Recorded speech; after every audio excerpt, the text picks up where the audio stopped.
Good evening and welcome. You are in the right place at the right time, and I want to be the very first to welcome you to the Americans United for Life webcast, Abortion, Coercion, and the Fight for Parental Rights in Our Public Schools.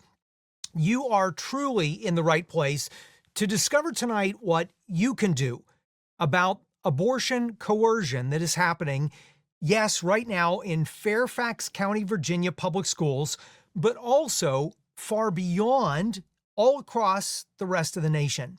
My name is David Bereit. I serve as the executive director of the Life Leadership Conference, and previously I led an organization called 40 Days for Life, and I am so blessed and honored to be serving as one of your two co-hosts of tonight's important discussion.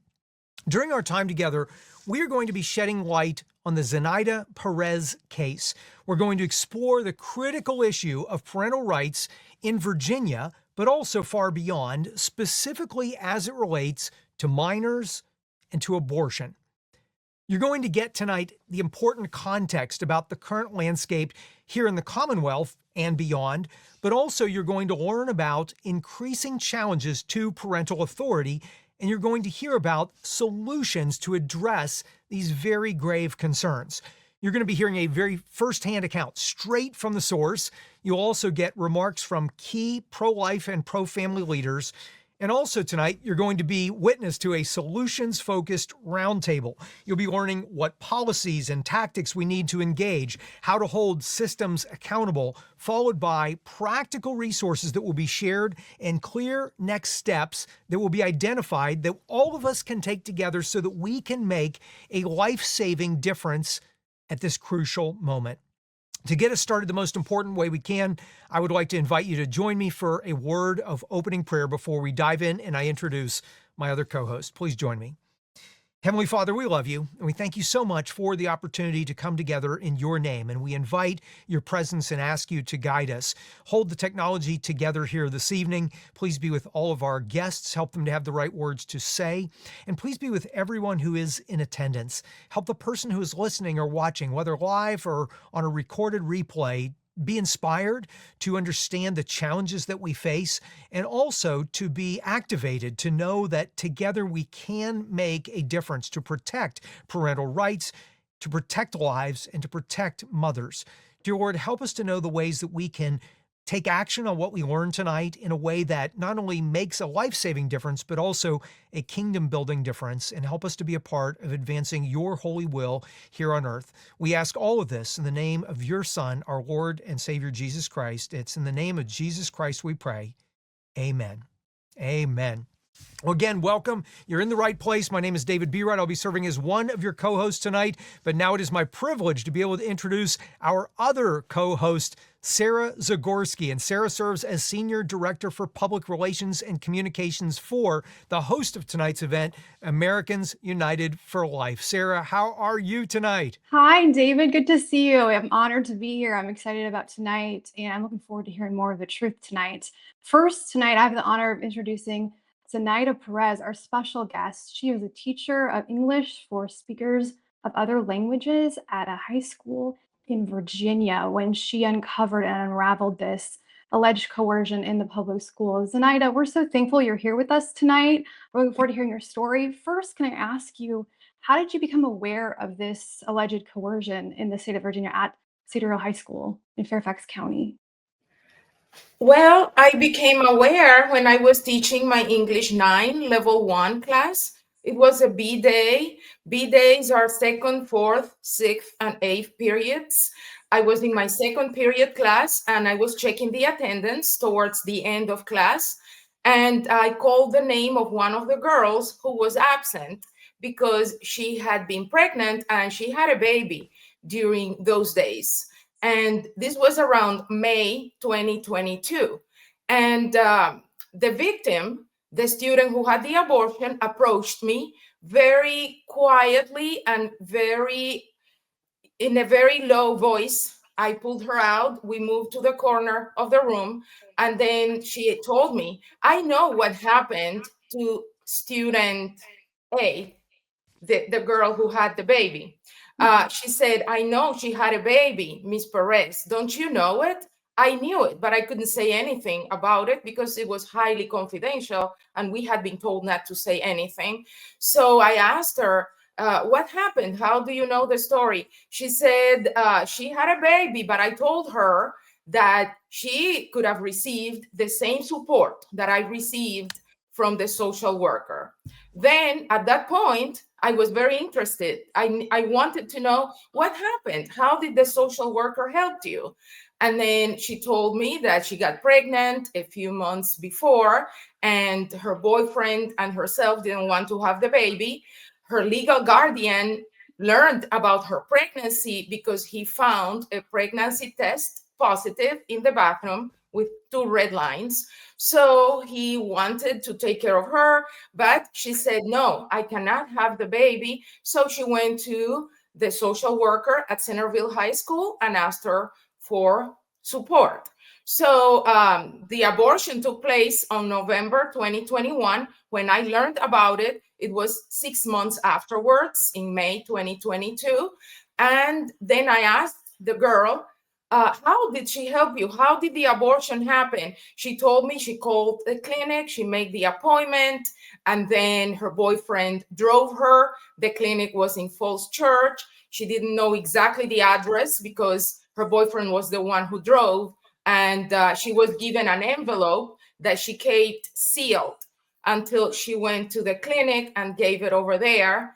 The legal guardian never got a phone call or a paper or any kind of documentation to let him know that she was going to have an abortion, and any kind of signature, nothing was requested of him. Wow. Wow, Zenaida. Thank you for sharing that. So what you're saying is ultimately that if true, then what you were uncovering was abortion trafficking in a public school of a minor student. Is that right? If this is true, that's what you were uncovering right there with that social worker. If this is true, I think it's atrocious.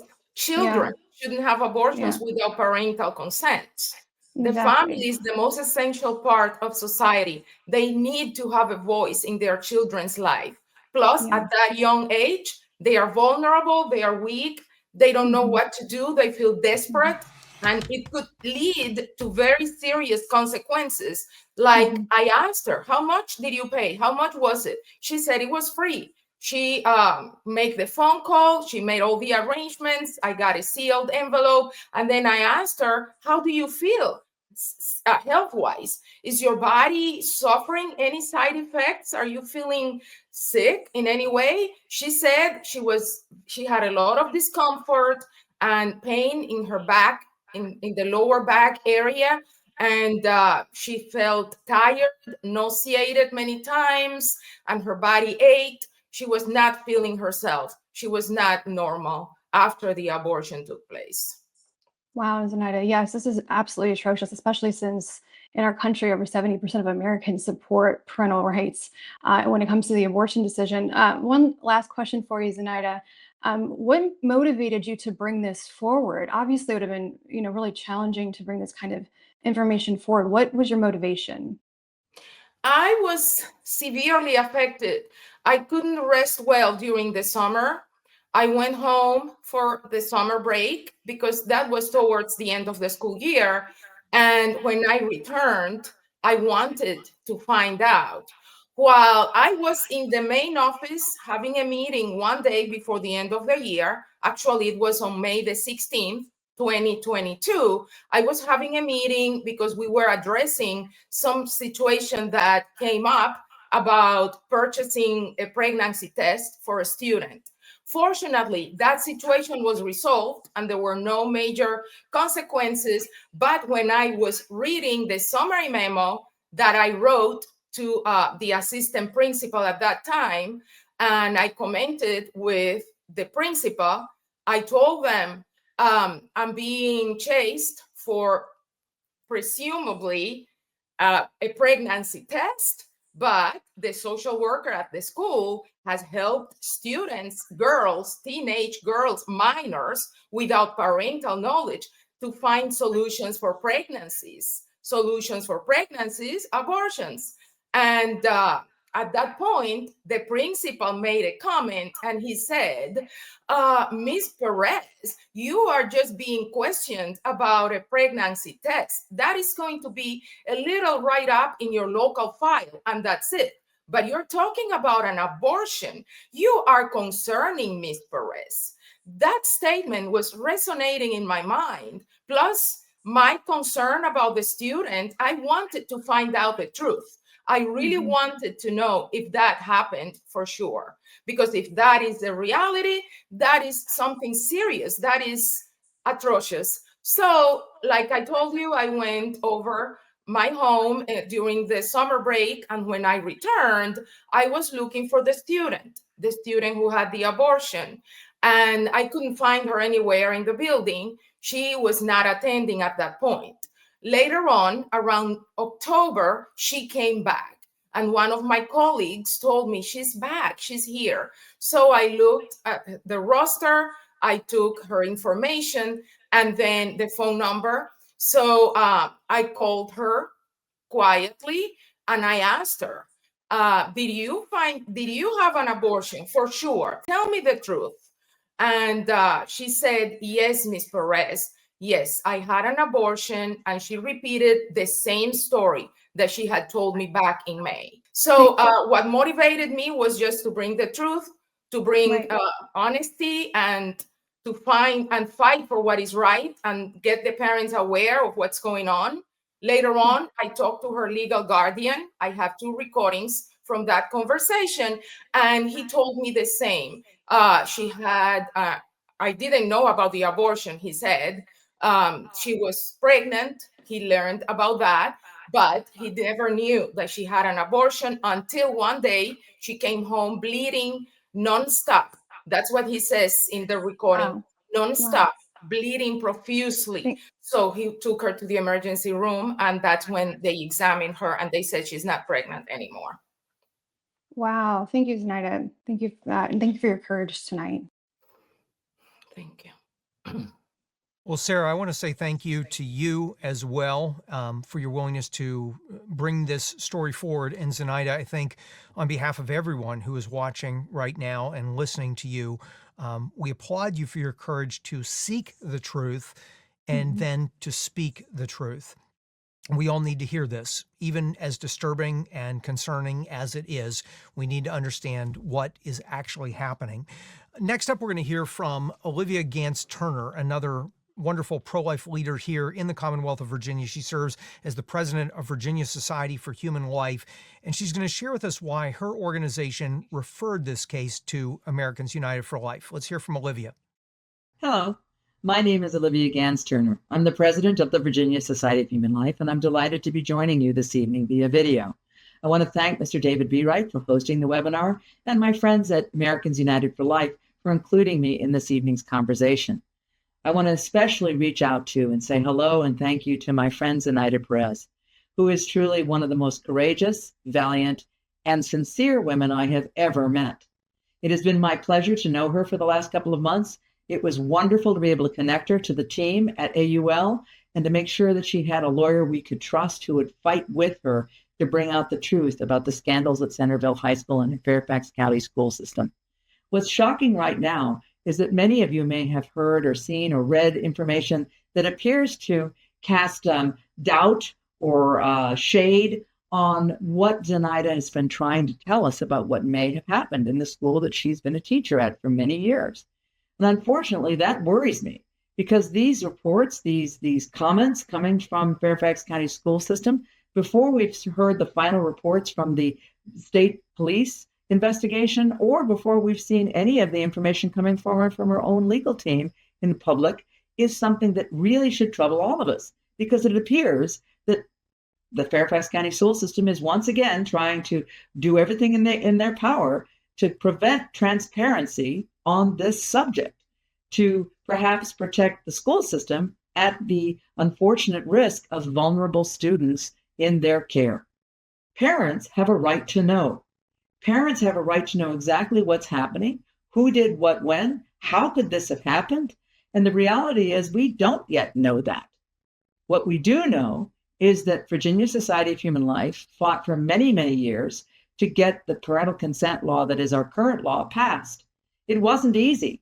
Believe it or not, there was an enormous amount of pushback against a parental consent law. But parents' right to know is, to our mind, paramount. No one knows better than parents how to help their children. Guardians and parents have a role to play in a moment like this that we cannot ignore and we must not push aside. No one, not school counselors, not clinic officials, not individuals who think they know better from friends or other circumstances, that would take away a parent's right to provide and protect their teenage daughter at a crisis pregnancy moment. These are things we care about at VSHL. We also care about the fact that right now Virginia is facing the fight to prevent a constitutional amendment that we call the Unlimited Abortion Amendment, because it would literally remove all of our remaining protections, Virginia, and it would seriously threaten creating a legal challenge to our parental consent law that could ultimately overturn it totally. Should that happen, stories like the ones Zenaida is telling, the experience of the young women that she helped, the girls that she met in her school, could become commonplace, will definitely become commonplace, because parents' right to know will be eliminated under the amendment.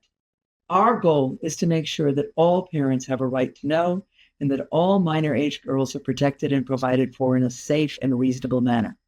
We hope that tonight's information will help you make that decision. Share this information with your friends and communicate that there is a way to stop this, and we, the citizens of Virginia, can do it. Thank you so much for listening.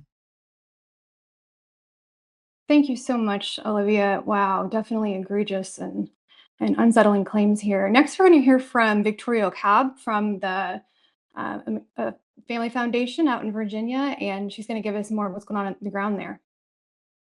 Hi, I'm Victoria Cobb from the Family Foundation, and it's a pleasure to be with you tonight and with all of our pro-life friends across the country. What a joy to partner with groups like AUL. And of course, David, love being with you as always. I am coming to each of you from Richmond, Virginia, where this issue of what happened in Fairfax hits home very deeply for us. One, because of the tragic situation for these young girls and for the unborn lives that were caught in the crosshairs of school advisors encouraging abortion and going so far as to take a girl to an abortion facility. What a just awful situation to have happen. But even more so, I think this situation has opened our eyes to what could become the norm in Virginia if we as a Commonwealth don't block an abortion amendment that is coming our way. So the left has brought forward an amendment that would make permanent in our Constitution an unlimited right to abortion. And many of you in other states have seen this in your state, unfortunately. It is kind of ripe to happen in Virginia. And so what this is it would give an unlimited right to abortion for anyone, not even just adults, but actually for teens who would find themselves in a situation like these young girls found themselves. And that right to abortion would be at any point in the pregnancy up until the moment of birth for any reason. And even more so, it would be in a facility that couldn't be regulated in any way for safety standards, because that would violate this new constitutional amendment. And lastly, and also problematic, is that it would not have any standards of who would even do the abortion. It just names a provider. So it could be not even necessarily a medical doctor. So just a stunning situation is right in front of us with this abortion amendment kind of on the cusp. This is something that our voters would vote on November of 2026 if we don't pass a pro-life if we don't elect a pro-life legislature this year. We have those folks on our ballot this year. We have a governor, lieutenant governor, attorney general, and we need those people to be strong pro-life advocates. And then we need a House of Delegates who would go into the legislature and block this from moving forward. The way things get to our ballot is they have to go through our legislature. And so we could prevent it, but we have to do the right thing at the ballot box this year. But all this to say, this amendment and what happened in Fairfax, they connect very deeply, because once this amendment passes, that could be the normal situation in any school in the Commonwealth, where they would literally have a contractual relationship, if they want, with an abortion facility. We've seen abortion facilities more and more be created every year. Ever since Dobbs, there's been this rise of plopping abortion facilities in our Commonwealth, because some of you in southern states and states around us have done a better job protecting the unborn, but we haven't. And so we've become almost a place where women go to get an abortion. So it's tragic.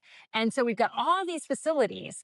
And now, if we were to have this abortion amendment, you could literally have a situation where every school has sort of this advising situation where girls show up in the guidance counselor office with an unplanned pregnancy, and they're literally taken over to an abortion facility because there would be no parental consent. There'd be no, the law even is very clear. This amendment is even very clear that sort of anybody that assists in the abortion is shielded from any kind of liability. So there's just no one that could be held accountable for that situation. At least when this happened in Fairfax, there was a parental consent law. There is one in Virginia still until this amendment passes. And so someone should have been held accountable for ensuring that a parent was not involved. I mean, that was a violation of the law. And so we're concerned about this. We're also concerned, just so that you guys know, in other parts of the country, that our amendment would affect you as well, because it also has this language that shields our abortion providers if they choose to illegally practice medicine in your state. So what would that look like? If our doctors are sending chemical abortions into pro-life states that don't allow them or don't allow abortion after a certain point, our doctors are engaged in illegal medicine, we would actually harbor them, like create a safe haven, which is the worst use of that word I can possibly think of, but to protect these folks from any kind of prosecution. Your governor couldn't extradite them. I mean, all of that. So even our terrible situation has impact not just on our own residents, but actually on the entire nation. And so we look at this situation that happened in Fairfax, and it's been eye-opening to think about what the future could look like, that this wasn't just a one-off terrible situation. This could be our future. So it's been a pleasure to be with you guys tonight. I don't want to take too long because you got awesome speakers to hear from in addition to me, but we wanted to make you aware of this abortion amendment and make you aware that what you've just heard in states where we don't do enough to protect human life can become a regular course of action. And that would devastate not just the unborn lives, but those families are impacted. Those women for the rest of their lives are faced with the tragedy of going through with abortion. Those dads lose an unborn child too in that moment. And so we just want to band together as a Commonwealth and with your help across the nation to prevent the Fairfax situation you've heard from becoming the norm. Thanks for having me tonight. Thank you, Victoria. I appreciate always your leadership and your willingness to sound the clarion call for us. And before we go to our next speaker, I do want to just identify a call to action that Victoria raised, Olivia also alluded to, for first, those who live in the Commonwealth of Virginia. If, like me, you live in Virginia, it is absolutely crucial to take the information we're learning about and make sure that we go this November or vote early to the polls and vote from the top of the ticket down pro-life. No exceptions. Governor, lieutenant governor, attorney general, and most importantly, House of Delegates. Make sure you know where the delegate or the candidate for the House of Delegates stands, and make sure you vote pro-life. Literally, there is a razor-thin majority right now that supports the abortion amendment. If after this election that could be flipped, we could stop this abortion amendment dead in its tracks. So if you're in Virginia, do not miss the opportunity to vote, to educate yourself and vote pro-life. Now, you may say, but I'm not in Virginia. Great. If you know anybody in Virginia, the first call to action is let your Virginia family, friends, anybody you know, let them know. Share this recording of this webcast after the fact. Let them hear from Zenaida. Let them hear from these leaders and encourage them to vote pro-life so as to thwart that abortion amendment. We're going to keep the momentum going now and hear from our next guest, Representative John McGuire. And Representative McGuire is a congressman from Virginia's 5th Congressional District. He's been one of the strongest voices defending parental rights here in Virginia, as well as beyond nationally. And he's going to address why it is so critical that parents, not bureaucrats, parents remain at the center of the decisions affecting their children's lives. Let's hear from Congressman McGuire. I'm honored to join this webcast hosted by Americans United for Life, Family Policy Alliance, and Family Foundation to speak about the importance of safeguarding our children and strengthening parental rights. Parental rights are under attack not only in the Commonwealth, but across our country. The allegations that Fairfax County school staff members arranged abortions for students without parental knowledge or consent are not only immoral, but a blatant attack on parental rights. It's not only illegal, but it's also abusive when other adults coerce a child into having an abortion without parental consent. Parents, not the government, teachers, school administrators, or anyone else, have the right to make decisions that impact our children. Children do not belong to the government. Parents should have full knowledge and give consent for any decision that impacts the mental, physical, and spiritual health of their child. I fought to protect family values and parental rights in the General Assembly, and now I remain committed to supporting and fighting for family values and parental rights in the House of Representatives.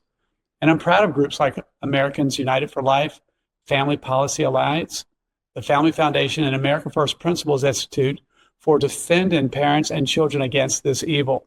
Now more than ever, we need to speak boldly in defense of our faith, our values, and our children. Please speak up, pray, join alongside pro-life and pro-family organizations and elected officials in defeating the culture of death and darkness.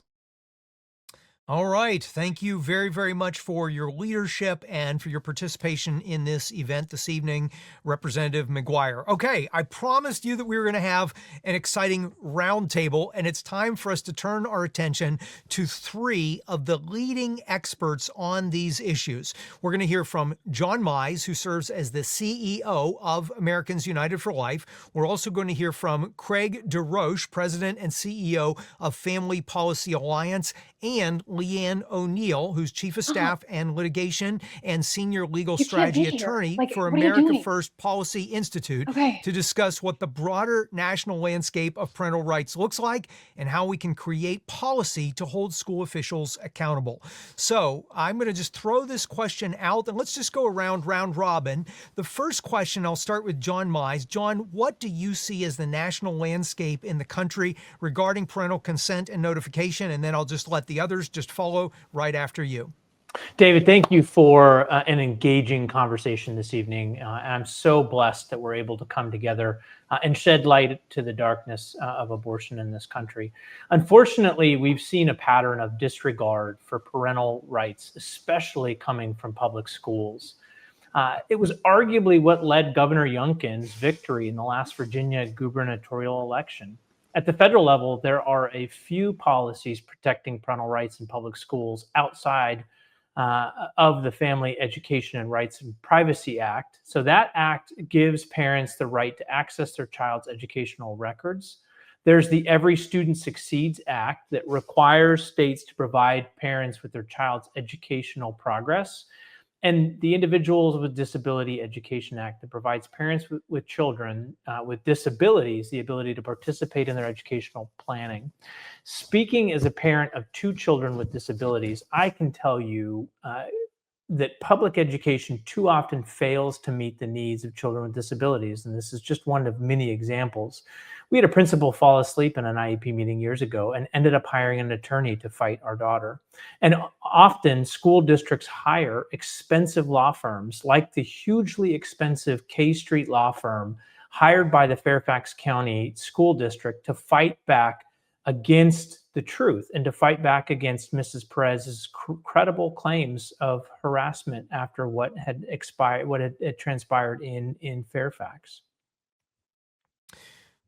John, thank you so much. I'm going to go next to Craig DeRoche. Craig, from your perspective, and as I've gotten to know you over this last few years and seeing the work you do networking all the family policy councils across the country, you have a brilliant perspective of what's happening nationally. What's your vantage point of the national landscape in the country as it regards parental consent and notification?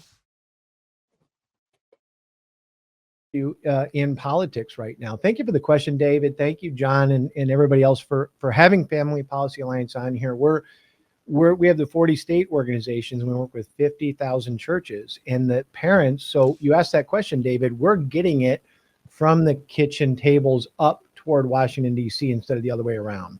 Mm-hmm. Folks, this is a real issue. It's happening in more places than Fairfax, Virginia, and it's awful. It's horrible. Let me just give you a couple of statistics here since you asked, David. 21 states require only parental consent. 10 states require only parental notification. Get that. Your kid had an abortion for your situational analysis, right? Not consent. Only 7 states require both parental notification and consent. 11 states permit another adult to fulfill or waive consent and notification requirements. And then even in states where we're doing good with pro-life, judges are circumventing this. And what we're talking about is terminating the lives of human beings that are protected under the United States Constitution. And that's why they're trying to hide it. And that's why they're trying to sweep it under the rug. And they're trying to say it's healthcare instead of justice, David. But here's my line. And if parents have the right to direct the upbringing of their kids, according to U.S. law, that includes medical decisions like pregnancy care and treatment if they have gender discomfort or other issues like that. But school employees, that's what this is about tonight, at the behest of teachers' unions, generally see parents as the enemy. That's what my opinion. And using taxpayer money here, and I think it warrants a full investigation, what was that envelope, to facilitate abortions and gender transitions for students without parental consent and knowledge. These school workers are skirting those constitutional requirements and hiding behind technicalities, and kids are paying the price. David, the situation is dire. We need to be involved. We need to defend this in Virginia. We can do that at the ballot box. We need to defend it in the courts, and we're doing that all the way to the Supreme Court with several cases. But if you're a parent listening to this today, you need to mobilize. You need to support these organizations that are in the fight. And thank you for letting me share that, David. This is obviously a call to action, as you said earlier. Indeed. And Craig, we'll have more questions for you, but Leigh Ann, I want to give you the perspective from America First Policy Institute, what your viewpoint is of the national landscape as it regards these issues. Thank you, David. I'm so honored to be here with all of you this evening. America First Policy Institute takes these issues incredibly seriously. We are obviously very strong defenders of not only parental rights, but also protections for mothers. And that includes teenage mothers who might have unwanted pregnancies. When the family unit is disregarded in key decision-making as it relates to minor children, we have significant problems on our hands. And that is something that we are working day in and day out to fight against and to ensure that parental rights are protected. Like people have mentioned already on this webcast, we've seen public schools, really all schools, this trend of teachers being rather emboldened to take matters into their own hands, to assume that they know better than the parents, than the guardians of students and children that they take care of at school during the day. And they are taking matters into their own hands and making decisions that are not in the best interest of the children. It is very well-founded law in this country that fit parents act in the best interest of their children. And that is exactly what this issue that has come up in Fairfax is about. If the story that we have heard is true, then a teacher there decided that she knew better than, or a social worker, whatever the position was, knew better than parents to make a key decision that will impact someone's life forever. And when you think about the fact that it's not, it's not just a decision regarding something, the taking of an unborn life. And so we have to be very vigilant in pushing back against these emboldened school officials who believe that they know better than the family unit, than the caretakers of a child, the parents. And we have to make sure that noise is being made loudly in the schools to remind school administrators and officials that parents are here, that parental rights are protected, and they will continue to enforce those protections. Indeed, Leigh Ann, thank you. Hanson, I'm going to ask if you could to pull up not only my shot, but also John, Craig, and Leigh Ann, because I want to just kind of rapid fire on this next question. And I'll just throw it to any of our panelists. Is what is happening in Virginia, as Zenaida has shared with us this evening, is this a cautionary tale that the rest of the country needs to take notice of, or is this just an isolated instance? I'm happy to take a stab first, and I'm really excited to hear Leigh Ann and Craig's perspective. There is increasingly a political divide in this country, with conservative states enacting more laws, as Craig just mentioned, protecting parental rights, including both consent and notification. And then there's liberal states that emphasizing what they will call student privacy at the expense of parental rights.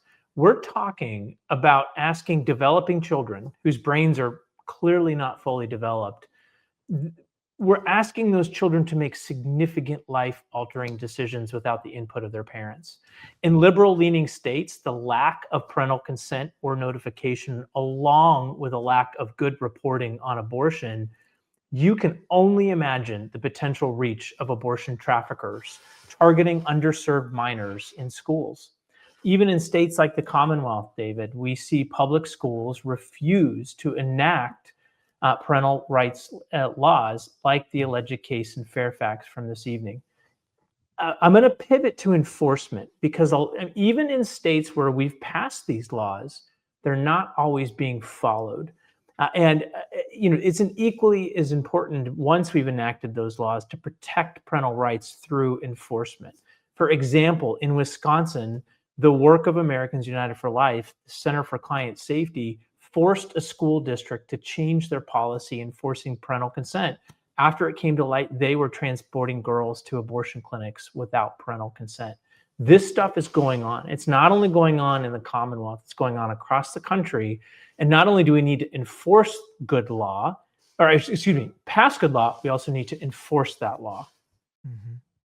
I Leigh Ann. really agree. Yeah, sorry. Thank you. I agree wholeheartedly with what John said. I mean, I think that we can all sort of observe and recognize that over the past few years, we've seen sort of a creep happening in the schools where you might notice a slight indiscretion, something off, a little bit odd that happened at school. You kind of brush it under the rug, hope that that's kind of a one-off thing. You hear stories from other states, but then you keep paying attention and soon enough, you see something like this happening. And if the parents are not at the forefront of this discussion and pushing, voting, pushing for enforcement of rules, school policies, we will continue to see the creep because we become desensitized to it if it is not constantly raised in our face and we are made to recognize the dire consequences of the failure to protect parental rights.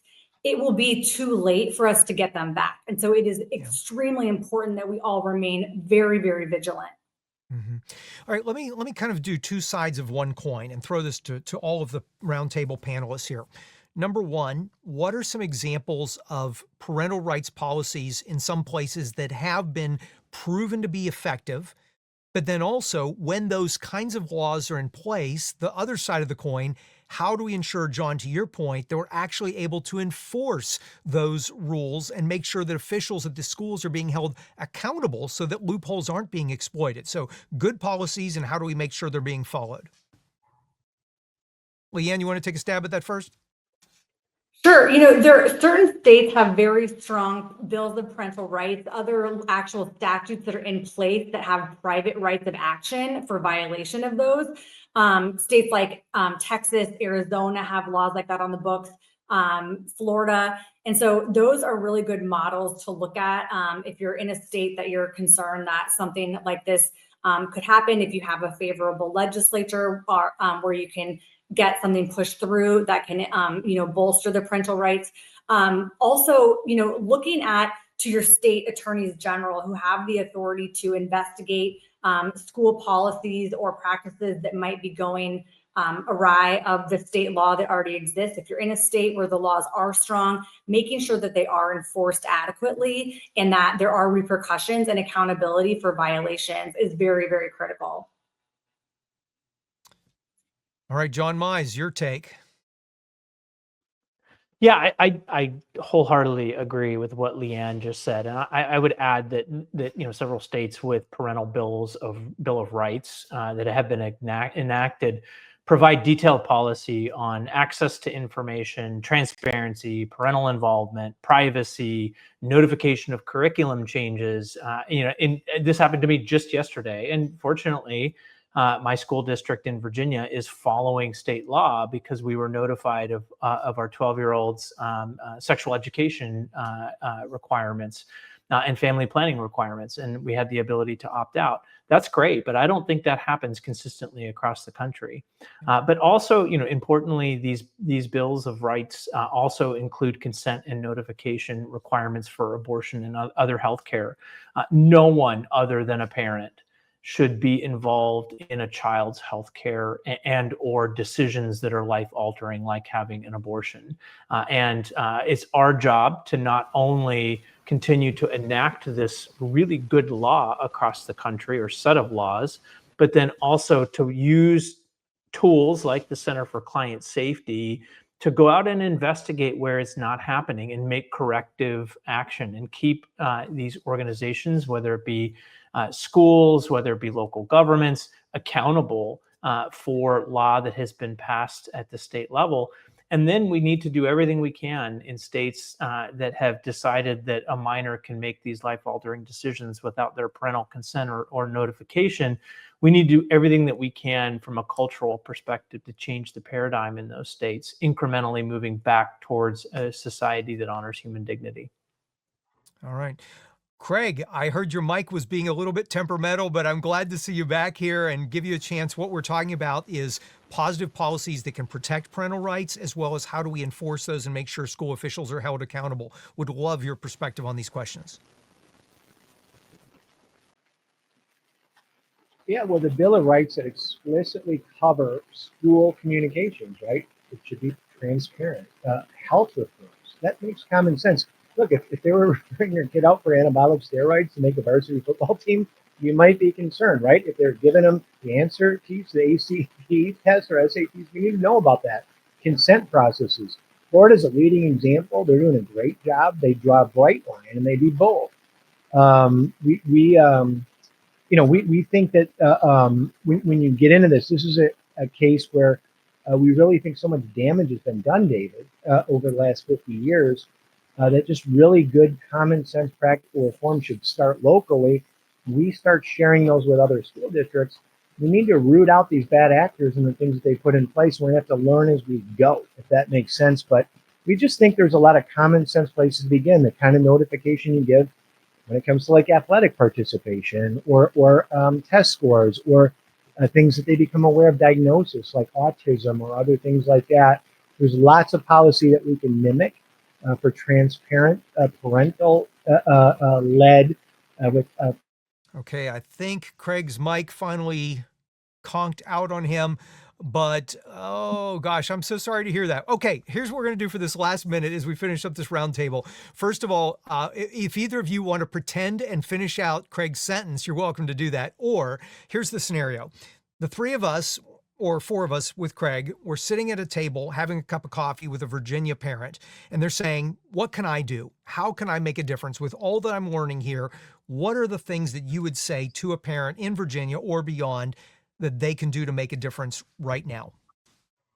I'm going to say 100%, and Leigh Ann, I can't wait for your answer here. Pray. I pray for God to continue to expose this and to continue to bring light to the darkness. The second thing that I'm going to say is to get involved, get engaged, learn, find out more about what's going on, identify ways to help organizations like AUL and AFPI and the Family Policy Alliance that are in this battle. Oftentimes, we're preparing to see Fairfax County in court. And we need all of the support that we can get in every way possible. And tonight you'll learn about a call to action to help educate elected officials on what we're doing. But we need your help. And this is like David and Goliath. We are faced with these school boards and other governments that have a much deeper pocket than we have, and have very expensive lawyers that oftentimes will work really diligently to continue to confuse the reality of the situation. And so we need all the support that we can get. And Leigh Ann, I'd welcome your thoughts as well. Sure, thank you. No, those are all excellent suggestions, and I agree with all of them, of course. I would say that really come back to basics. I think that as a parent, you have your kids in school, there can be sort of a temptation to be a little bit complacent, very trusting. We know now, after 2020 and everything that's happened since then, we really need to be diligent and very involved. Read through your school's policies. If you can stay awake long enough to make it through, understand what rights are provided to you as a parent just in those documents alone. Of course, learn and understand what your rights are under your state's laws and under the federal law. The Department of Education under Secretary Linda McMahon has been absolutely fantastic on these issues. They have so many helpful guidance documents out. I encourage everyone to look at those because they are very, very informative in getting you up to speed on what your rights are as a parent. And ask questions of your school administrators. If you ask one kid's teacher, what are my rights? What do I have to give consent to? What can I opt out of?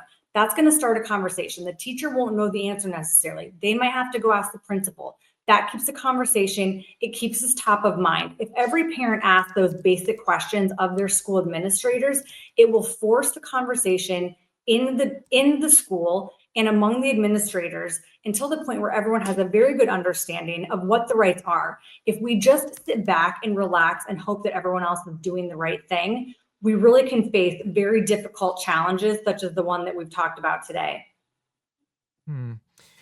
Leigh Ann and John, thank you both so much for providing very compelling points of what we can do. And I'm also sorry that Craig was not able to get back on. His microphone was where it began. But as a friend of mine told me, there's a missing beatitude that says, "Blessed are the flexible, for they shall not get bent out of shape." And so we'll be flexible if Craig has some wisdom and insights that we can share in a follow-up email. Also, I noticed there's a lot of activity in the chat for those who are joining us live. And so for these last few minutes, as we finish up this panel and move to the wrap-up, if anybody has any questions or comments, feel free to jump into the chat to do that.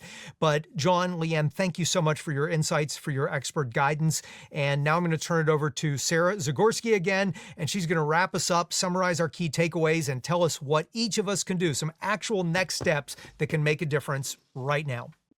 Thank you so much, David. And as you said in the very beginning, the first action item to remember is to always vote pro-life in your local elections and in state elections and national elections as we move forward. What we're looking at here, again, is just a long record of an abortion industry that wants to hide their true motivation, which is to promote abortion, advance abortion to anyone and everyone, and that includes your children, that they are coming after your children, your daughters in public high schools. This is the battle we're facing every day.